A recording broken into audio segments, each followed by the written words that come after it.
Penser l'impensable. Qui aurait cru, il y a quelques mois encore, que la Russie envahirait l'Ukraine, que la réponse de l'Union européenne sera si forte, que la Finlande et la Suède abandonnent si vite leur neutralité? En géopolitique, la réalité peut dépasser la fiction en un clin d'œil.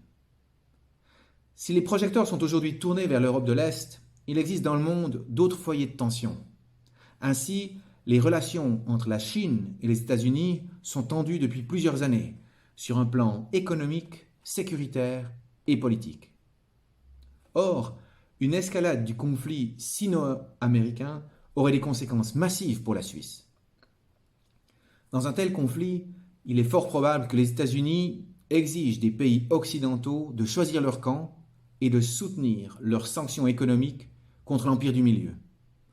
En réponse, la Chine probablement pénaliserait les pays qui s'alignent avec les États-Unis. Dans un tel contexte, quelle devrait être la réponse de la Suisse?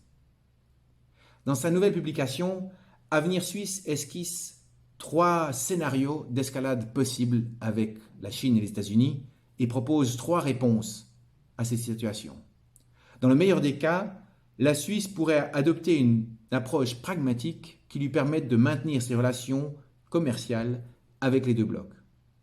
Dans le pire des cas, la Suisse devra sans doute s'aligner aux pressions des pays occidentaux et soutenir leurs sanctions économiques, car ces pays défendent des valeurs qui sont plus proches des nôtres.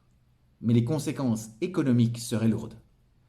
Aussi, il est plus pertinent que jamais de renforcer nos relations commerciales, d'une part avec l'Union européenne, mais aussi de développer, de diversifier nos accords de libre-échange avec d'autres pays. Car comme dit l'adage, un Indien averti en vaut deux.